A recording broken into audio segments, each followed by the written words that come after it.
On this episode of the Get Clients Now podcast, I'm focusing on an often misunderstood topic, diving deep and going beyond influencer marketing with best-selling author Cloris Backstory. I wouldn't consider that a failure though. It's just sometimes it doesn't work and that's okay. And you move on to the next influencer because then you find these amazing hosts who love your message and they want to feature you again and again and again. And that happened to me with J.V. Crum III, who has this series of podcasts that reach millions of followers. I'm Ken Newhouse. To me, building a profitable business isn't only about generating leads and driving sales. It's about who we are and what we're made of. I succeed in business by finding the most effective client attraction methods and find the most effective client attraction methods to succeed in business. Join us on the quest as we search for the newest and most effective methods you can use to get clients now. Everyone and their dogs are talking about influencer marketing. And while it's no longer the new kid on the block, this marketing approach is still widely misunderstood. If you believe influencer marketing is here to stay, trust me, it is. You need to know what's fact and what's fiction about these trending campaigns. Joining me on this episode is my friend, Cloris Backstory, host of the top-ranked Beyond Influencer Marketing podcast and author of the massively popular book, Beyond Influencer Marketing. Hey everybody, Ken Newhouse here, and I want to welcome you to this episode of the Get Clients Now podcast. And with me today is the best-selling author of Beyond Influencer Marketing and also the host of the top-ranked podcast, Beyond Influencer Marketing, and that would be Miss Cloris Backstory. So Cloris, on behalf of myself and the members of the Get Clients Now Nation, I want to welcome you to the show. How are you doing today? Doing great, Ken. So happy to be here. Yes, I'm really happy that you're here. Cloris, again, thank you for doing the show. And I know the members of the Get Clients Now Nation are going to be absolutely thrilled and delighted because you've got such a fabulous story to tell. And if you're ready, let's do this. I want to ask you the first question. We're going to kind of dive right in. But what's something, before we dive into your book and also dive into your podcast, because I've got a lot of questions about podcasting, influencer marketing, podcast guesting. We've got a whole bunch of questions. But what's something about you that the market really doesn't know about you that you'd like them to know? What I would say, I'd like them to know that my number one value is integrity, is really to be honest. And I feel like people actually appreciate that. That's the one thing that people always mention about how I am with people when I communicate via a podcasting, email, whatever I do is about delivering value first. I know you just chatted with Bob Berg and he talks about being a go-giver. I feel like it's just our human nature to be go-givers with integrity, and that's what I do. I mean, that's what I do every single day. Yeah. So if you could, because I think some of the people in the nation may not know who you are. Okay. By the end of the show, I promise you they're going to know who you are.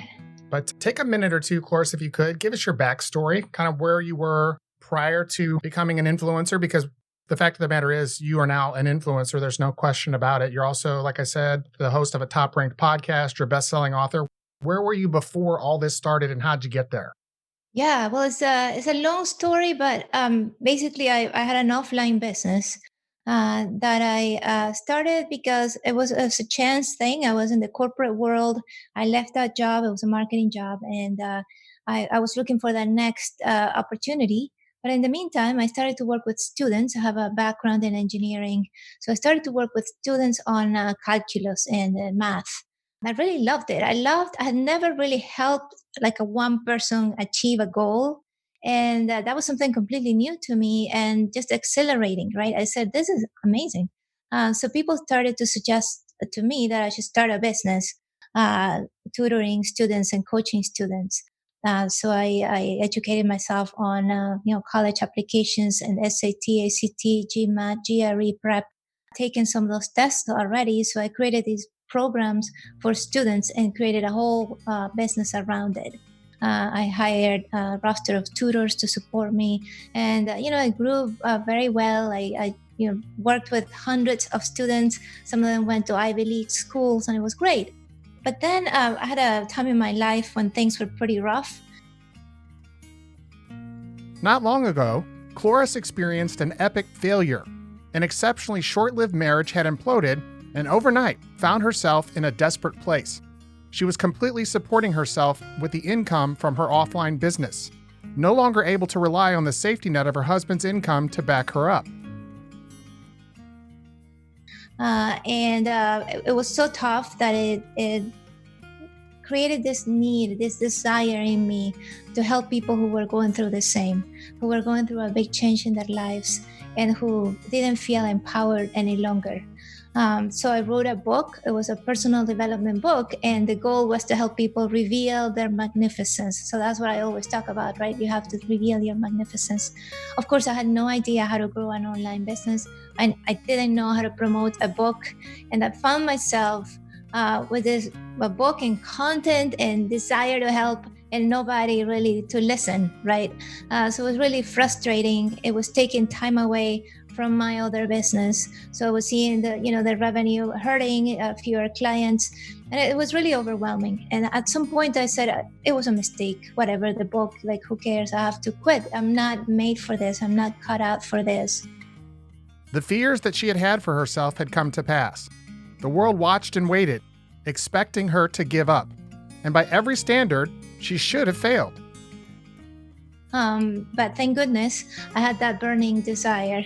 So after I recovered from that moment, I started to look for opportunities. What are other people doing? What's out there? And I remember I was going through, I believe it was my LinkedIn feed, and I saw someone who had been featured on a podcast.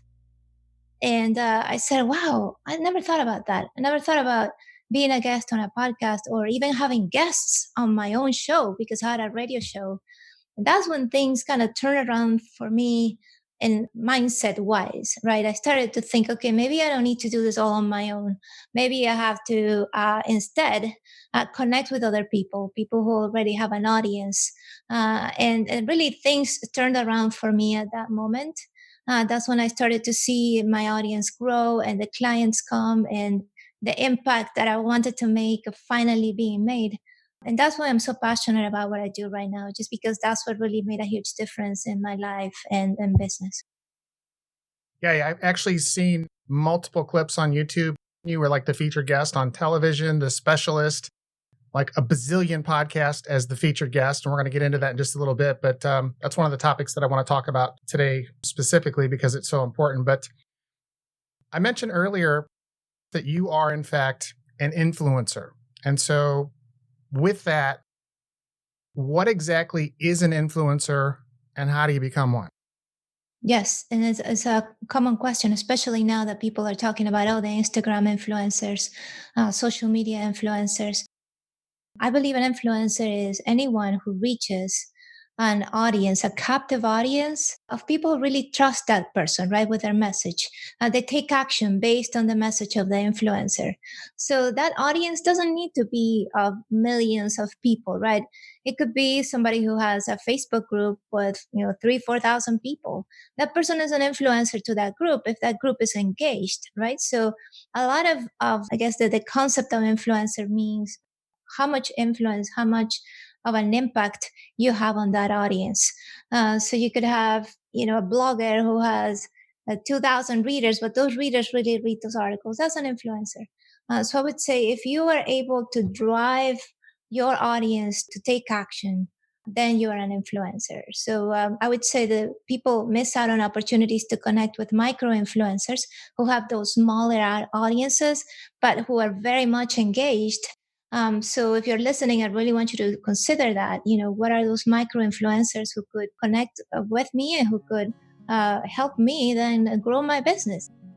So then what you're saying as far as micro influencers is that someone who wants to, as an example, reach out and connect with an influencer shouldn't necessarily go for the big fish first. As an example, going after Gary Vaynerchuk, or I talked to Jonah Berger yesterday on the show, or Cloris Backstory. They shouldn't go after you first. They should go after a smaller influence, as you mentioned, who's got a smaller group, but they're very engaged, and then kind of progress and work their way up the ladder, which is kind of how I did it. Is that kind of what you're alluding to? Yes, that's true. At the same time, it doesn't mean that you cannot connect with top influencers when you are starting all of this, all these efforts with influencer marketing, right?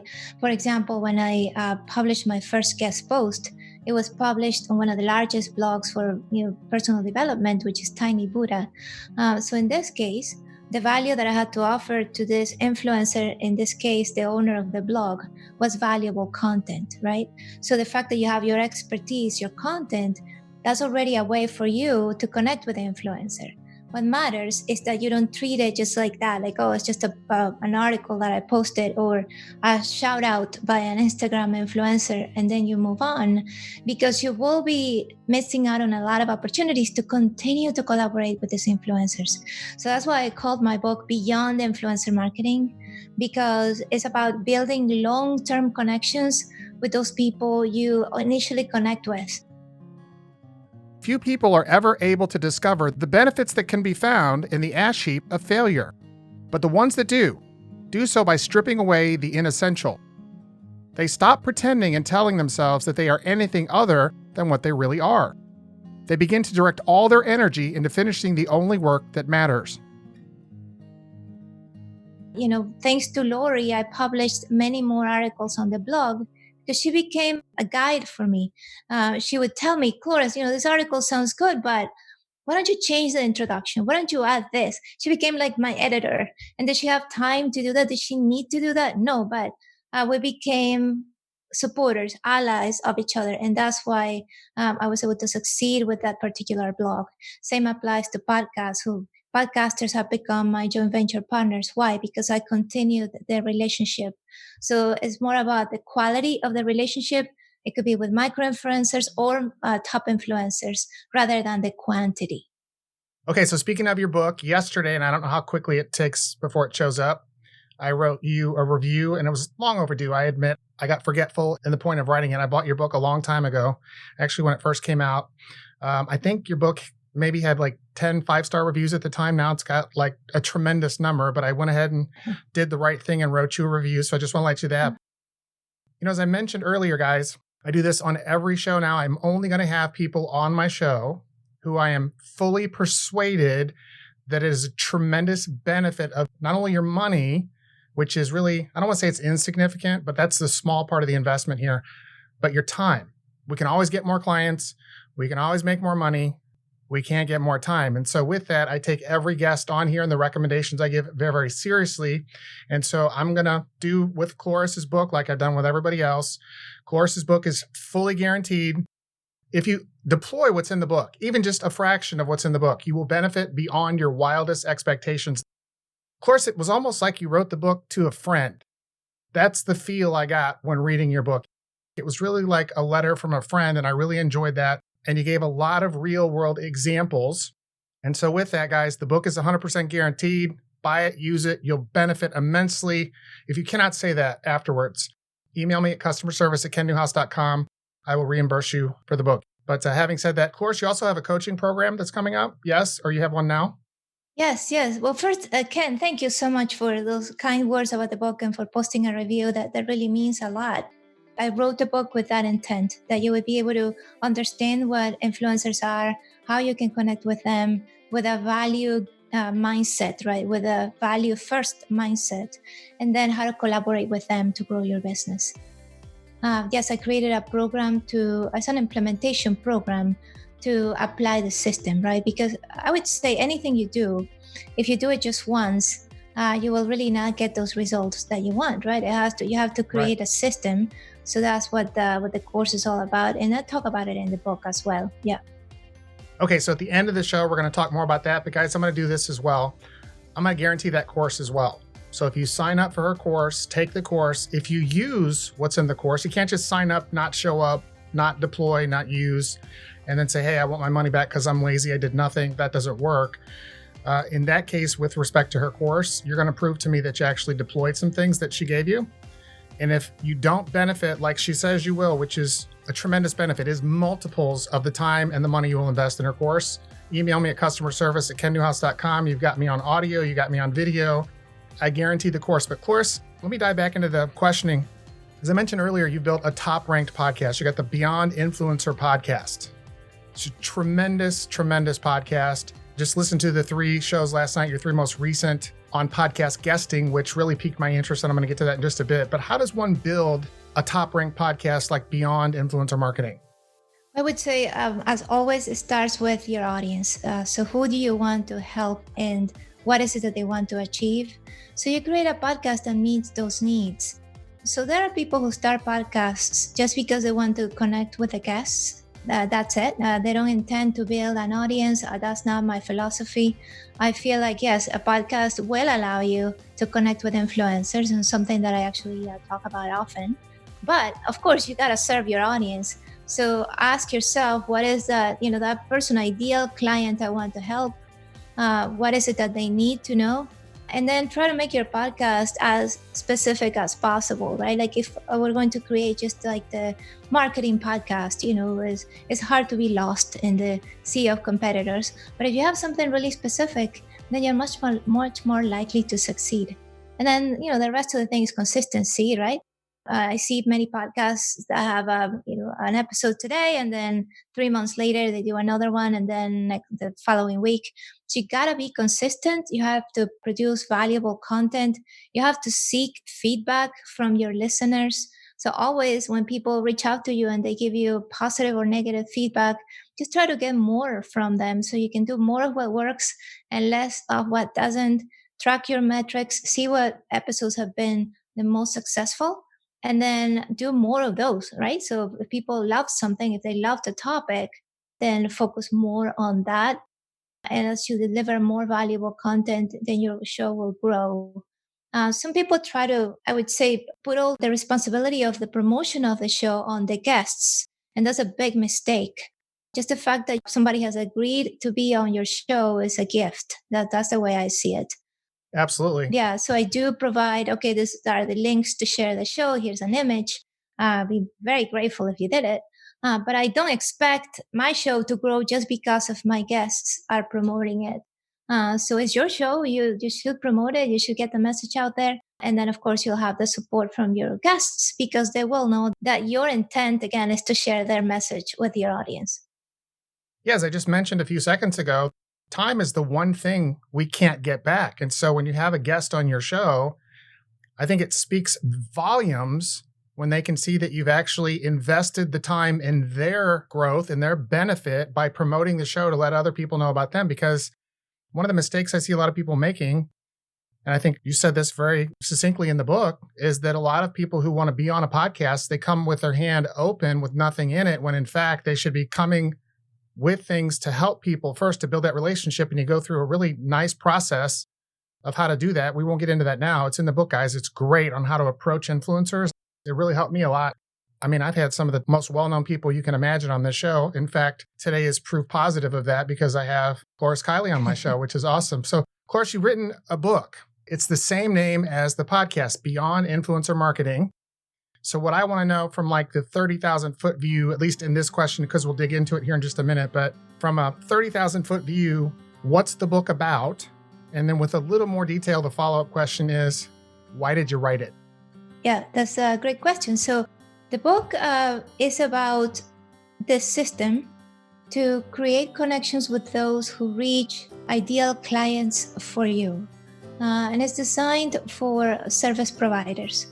So whether you are in real estate or even you have a health provider, if you are a lot of dentists, like a dentist, exactly. Yeah. So any service where you're trying to reach those ideal customers, clients, patients.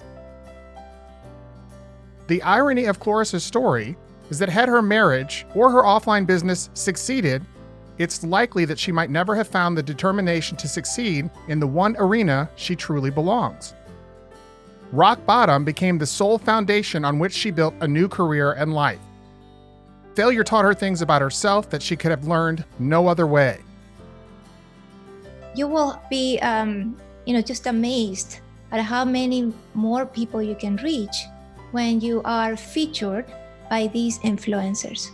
So for example, if you are a dentist, let's say, and you are appear or introduced as an expert on dental care on a podcast, and all these people listening, right? And they're looking for help. It's a local podcast. They will seek you out for your expertise. So it's about that. It's about creating those connections, but not just for that one appearance, not just for that one opportunity, but for long-term collaboration. So we talk about joint venture partnerships, referral partnerships, which are so important when you're a service provider. I have top influencers with millions of followers who send clients my way. They introduce people my way. And that's what happens when you create that long-term relationship. Yeah, joint ventures, one of the fastest ways to grow your business.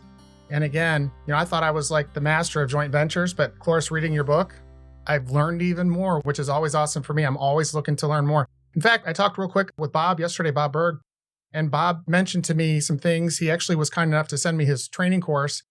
And he said, I hope you like it. I said, Bob, if I got one thing out of it, it's 9 hours of video. I said, if I get one thing out of it that I can monetize and use in my business, it will be worth it to me in spades to have sat through that for 9 hours.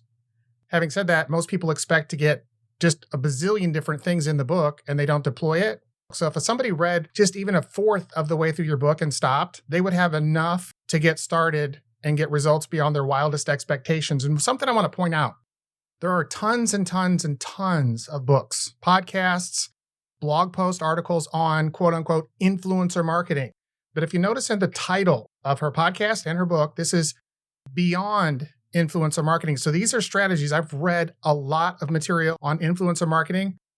This is beyond influencer marketing, and I haven't found anything even remotely close to this. So for me, this book was an entirely, I will say, a delight and a pleasant surprise all the way through in the things that I learned. But what is your earliest memory of using influencer marketing in a way that really benefited and helped you grow your business? The first thing that comes to mind is Tiny Buddha, really, yeah. Because I was writing those guest posts for this large blog that had millions of readers. And that's when I started to see my list of subscribers grow. I had a digital course I had put out there. People were signing up for the course. And that's when I started to have more hope about this new business I had started, right? That's when I also, at the same time, I started to bring in guests on my radio show. It was a live radio show. And like all these things happened at the same time. Also, at the same time, I had connected with Dr. Wayne Dyer, which, I didn't see him as an influencer that I needed to connect with to grow my business or anything.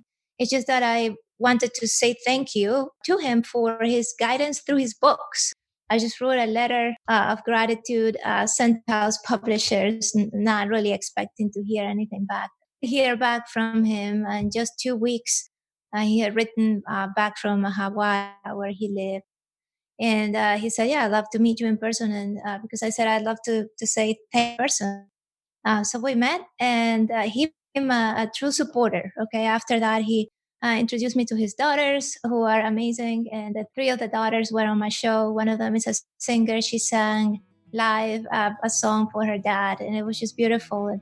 And thanks to those guests, I was able to reach out to more influencers. I said, Dr. Wayne Dyer's daughters were on my show. Would you like to be on my show?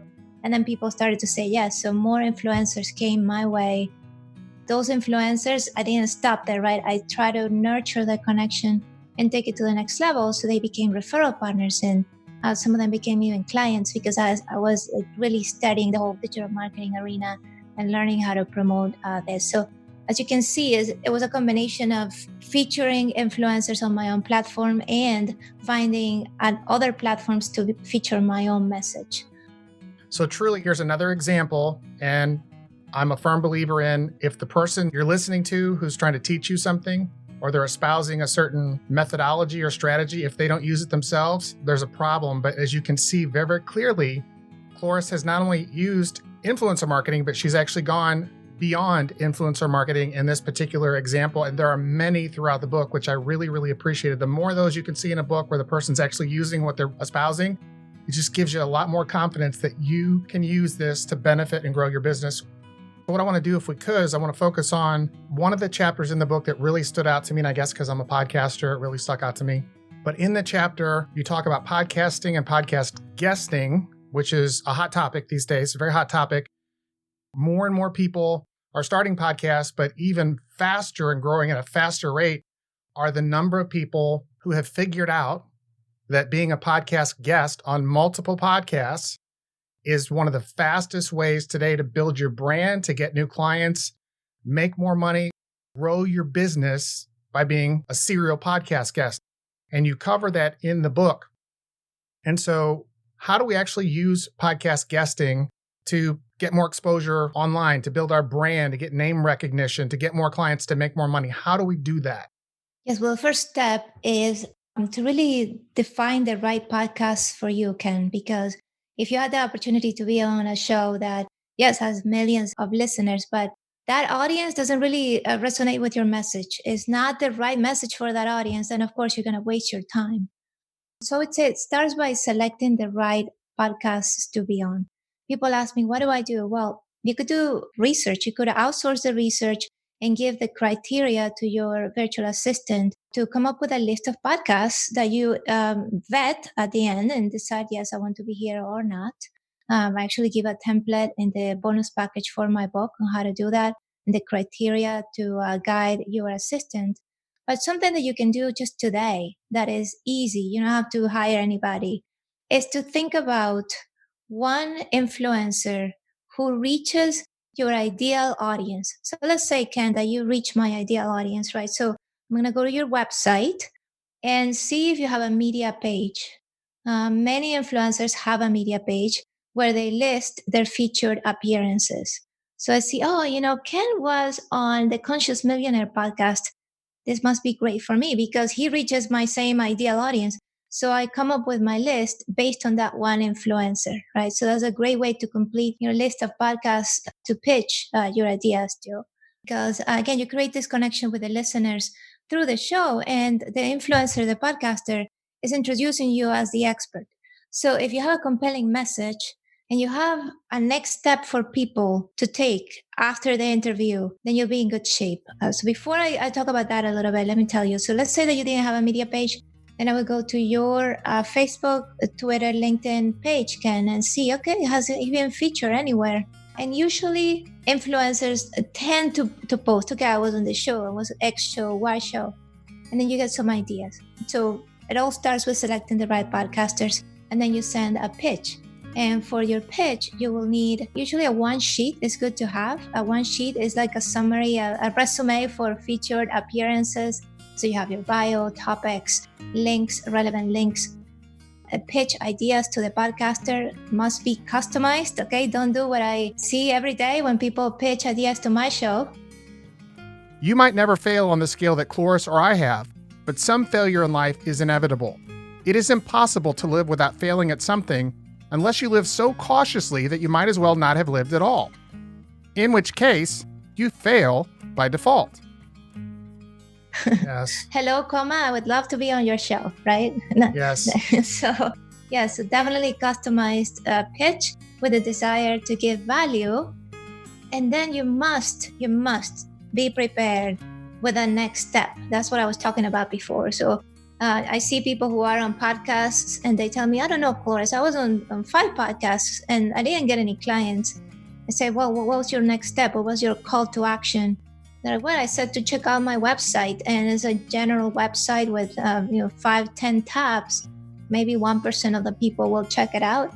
But if instead you have, I have my step-by-step guide to connect with influencers, for example, go here to find it, people will take action. So you definitely have to have a call to action to be successful with podcast guesting. Yeah. That segues perfectly into my next question. We already know the data is prolific, that being a podcast guest, it's not like reading a book. So you couldn't read a book and then magically you've read the book, you sit the book down and then magical things happen. It doesn't work that way. So as Cloris just mentioned, there are follow-up steps that you have to take. This is part of good marketing. So with respect to going on the circuit, Cloris, what's the most difficult aspect once we've determined our shows, the shows we want to be on?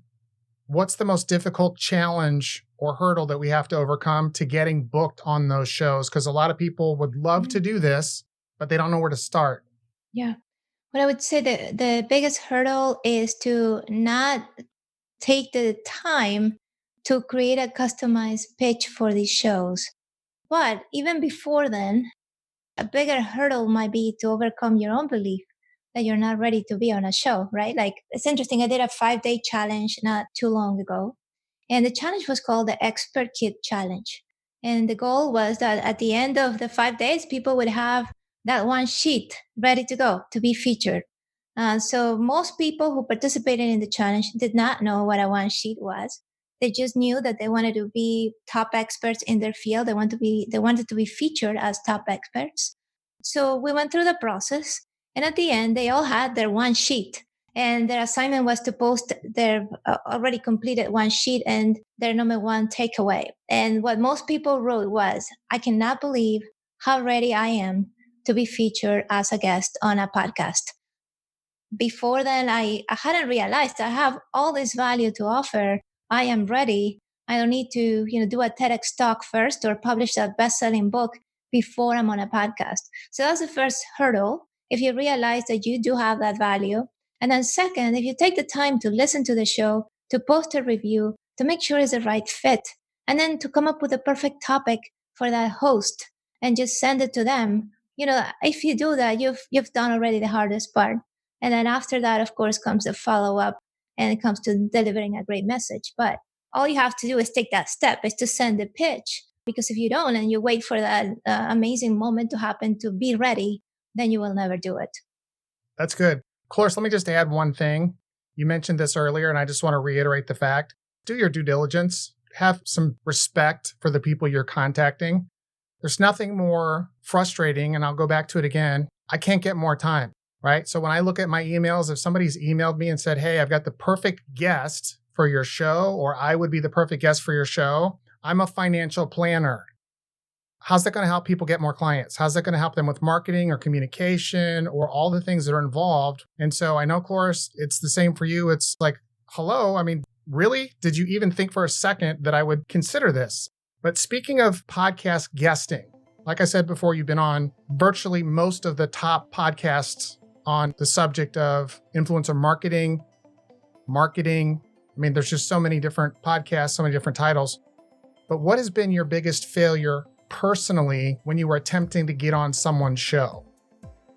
Well, I would say I wouldn't hear back from them, right? Like sometimes I remember pitching these top shows that I just didn't hear back, but I didn't give up. That's why I said the follow-up process is so important. So I would continue. And a good tip that you could apply, actually, as you do your follow-up process is, every time you follow up, you have to say it's a follow-up. Don't just send the same email or have some sort of cryptic headline. I always say following up, right? And then I say, I just wanted to know if you got my message. And then the last message should say that. It should say, last follow-up. I'm just reaching out one last time. Please let me know either way if you're receiving these messages. And 99% of the time I hear back. And those times that I just heard, sorry, we're full with guests. We're not taking anybody right now. And at least I knew.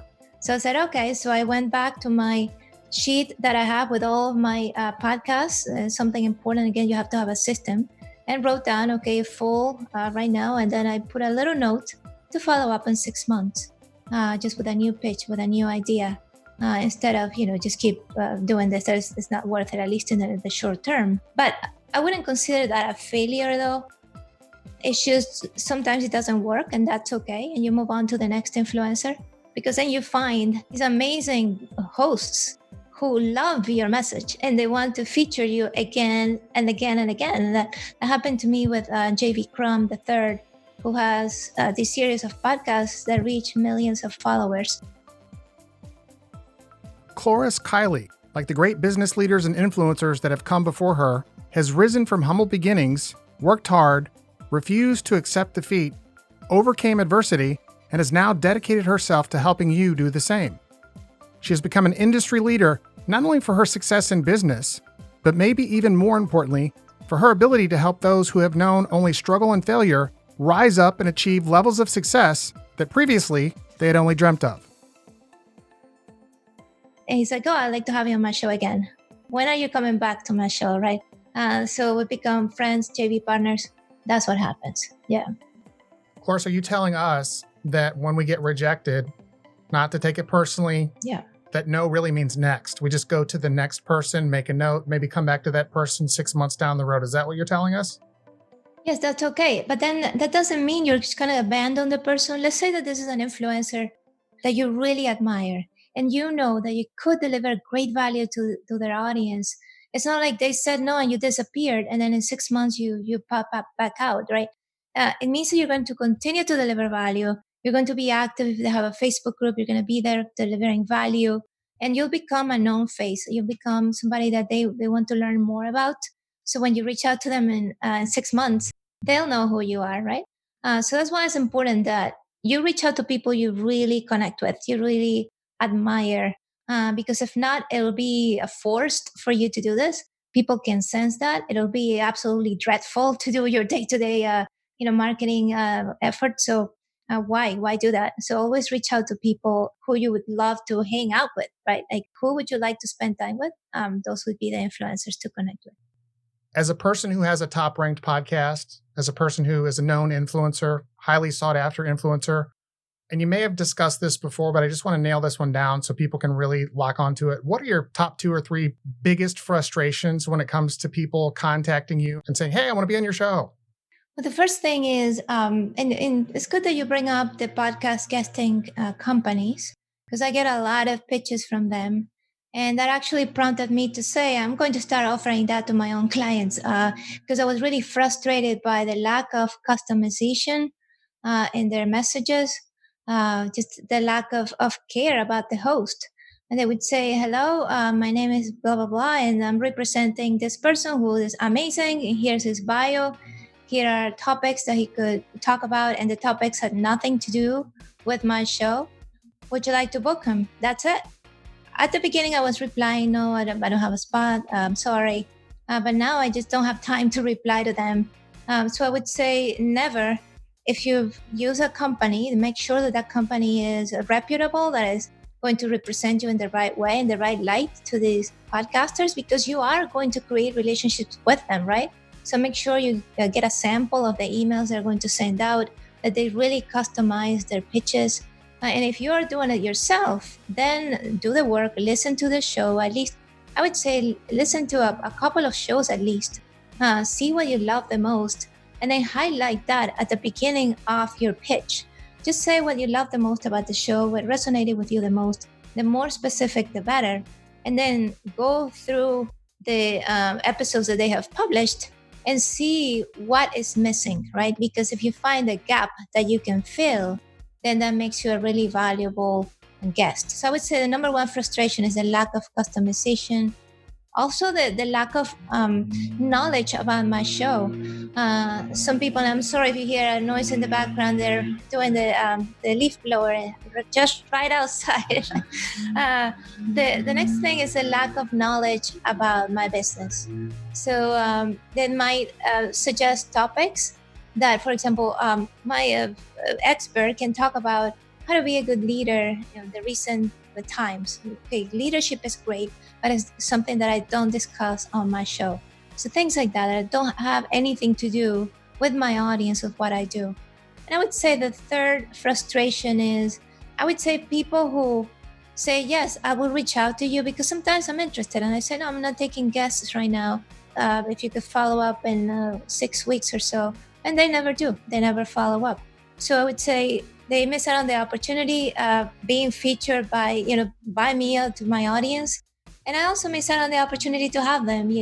I'm not going to be chasing after them, but it would have been nice. So I would say we miss out on many opportunities just because we didn't take that extra minute to really customize our message and to show that we care. That's what it's all about. Guys, realize this, that influencers don't chase prospective guests. We simply don't chase prospective guests who are reaching out. So if you really want to be on someone's show, you got to do your work. There's no magic here. If you do the work, eventually it will pay off for you. So everybody sees that podcast guesting is hot. Everybody sees that podcast guesting is the way to get exposure, especially right now with COVID and the economy. It's coming back, but with just all the chaos, being on a podcast, multiple podcasts, is probably one of the fastest. It's a form of joint venture. But is there a way to leapfrog kind of past all those, I'll call them competitors who are vying for those guest spots on the show? Is there any kind of a strategy or program or anything we can do? I mentioned earlier, some people hire people, professionals, people who have relationships, established relationships with those influencer podcasters. Is there a way to kind of leapfrog and get to the top of the ladder faster?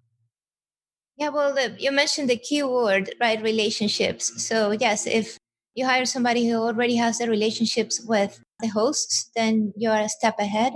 And also, if you are a guest on a show, and this is what I talked about in those last few solo episodes on my show, what is your next step? What is that next objective you want to achieve? And be ready to bring that up.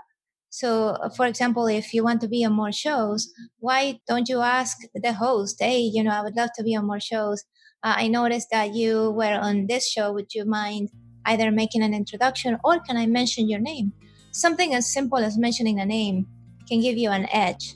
I remember I was on the brand storytelling podcast with Phoebe Chongchua, who actually wrote a story for my book. And she's awesome. We had a great conversation. And then Phoebe said, Cloris, have you been on Evan Carmichael's show? I said, oh, no, I don't even know about him. She said, That's well, you should, right? He has 1 million of followers on YouTube. He's awesome. So I went, checked out his channel. And I said, yeah, this guy really has a value to share. So I reached out to him directly and said, Phoebe Chongchua said, I would be a great guest for you. And yes, I mean, this is what I can talk about. Immediately heard back from him saying yes.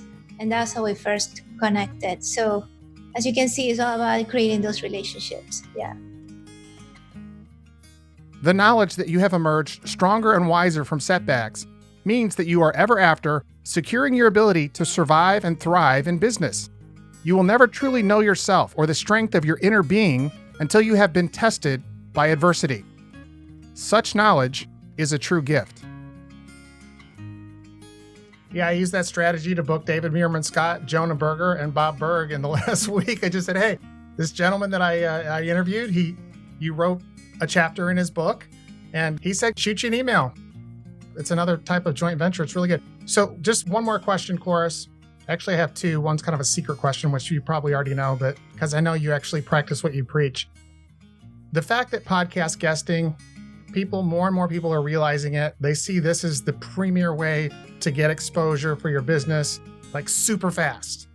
Premier way to get more clients, make more money, especially today, cut through all the noise. Where do you see this 12 months from now? Is it going to be a lot more difficult, a lot more challenging because so many more people will have actually started pursuing, the podcast guesting strategy? Is now the time to actually do this? Because in my opinion, from everything I've read, 12 months from now, it's going to be very, very difficult to get started with this. It's going to be much more challenging. It's going to be much more challenging just because, yes, people are noticing how effective it is. So podcasters are being just inundated with requests. As I said, I get daily requests to be on my show, but I only have 52 shows a year. Some of them are solo episodes, so I have selected spots on my show. So yes, it'll become much more competitive. And as I said before, is one of the biggest mistakes is to wait till X or Y happens to get started. Oh, let me publish my book first. No, start right now. And then you can leverage those first interviews to get more interviews. So by the time you have those 12 months, you will have this library of presentations, feature appearances. You'll see the results already. And of course, you'll be already ahead of the pack and much more able to find new opportunities to be featured. Okay, so last question. I know you know the question because I know you do your due diligence. What's the one question, Cloris, that I didn't ask you today that I should have asked you? Well, I would say the one question is what's next? What are you going to do next in the business? Well, what's the next thing you're going to do in the business? Well, what I'm going to do is I really want to make sure that people have a systematized way to connect with influencers. So what I'm doing is opening my program to my implementation program to connect with influencers to more people by making it not just more affordable, but by offering much more support. So I can basically be with people for an entire year and guide them as they build those connections. So that's a primary goal for me, is to really reach as many entrepreneurs as possible, as many service providers as possible. So they start now rather than later. So instead of waiting until they're able to afford, a premium program, and to be able to get started right away. Yeah, that's what I would recommend, certainly. So, Cloris, how do we, first of all, I don't want to overlook the book or the podcast, Beyond Influencer Marketing podcast. I highly suggest you subscribe to it. Most podcasters aren't real confident in recommending someone else's podcast for fear they may lose someone, but quite honestly, you're in good hands. Subscribe to Cloris's podcast. Buy the book. Remember, I guaranteed the book, Beyond Influencer Marketing. You will thank me for years to come for recommending that book, okay? And then lastly, Cloris, how do we find out? Well, let me ask you this. Do we want to buy your book we want to buy it on Amazon, not on your website? Is that how you do that? Yes, Amazon is great. You'll see the Okay. Kindle and paperback versions, yes. Okay. And then guys, make sure you leave a review once you buy the book. You read it, leave a review. That's the right thing to do. Don't wait like I did. And then lastly, Cloris, I'm going to post the link obviously in the show notes, but tell me how we find out more about this new program you have as far as helping people connect with influencers so they can dive into the guest podcasting while there's still time. Yeah, thank you, Ken. They can go to beyondinfluencermarketing.com/group. So it's beyondinfluencermarketing.com/group. You will see the details of the program and we'll get on a call. I like to talk to every single person who joins this program just to make sure it's the right fit for them, that they know exactly, how to navigate through the training and how to make the most out of the program. So just go there. And also in the meantime, you can also go to cloriskelly.com/get-clients-now, because I have this guide with 15 ways you can get noticed by influencers to at least initiate the relationship. But just go there and get the guide. It's free, and at least you can get started. Now, just a quick question, because this came up before. Get clients now, all one word, or are there dashes that separate the words? It's one word, get clients now. Yeah. Okay, so all one word, no dashes, guys. You heard that. Okay, Cloris, I'm going to go ahead and wrap it up. I'm going to put you on the spot now. Maybe you'll be on the show again down the road. So I just throw that out there. But having said that, I really, really appreciate you being on the show today. I know the nation's going to really appreciate it. Guys, again, the book is guaranteed. Check out her program. Anything you want to add before we go? Just don't wait. It's the time to reveal your magnificence is now. The time to share your message is now. So just take action. One simple step. Just apply one of the ways to connect with influencers, and you'll see what develops. And, tell me how it worked out. I'm sure it will, because if you come up to this with a value first mindset, you will see results, and it'll change your life. It'll change your business. But anyway, Cloris, thanks for being on the show today. I really appreciate it. Sure. Thank you, Ken. All right, I appreciate it. Our objective with this podcast is to help you and your business stand out in the marketplace by crystallizing your messaging, marketing, and communications. On behalf of the whole Ken Newhouse team, thanks for listening.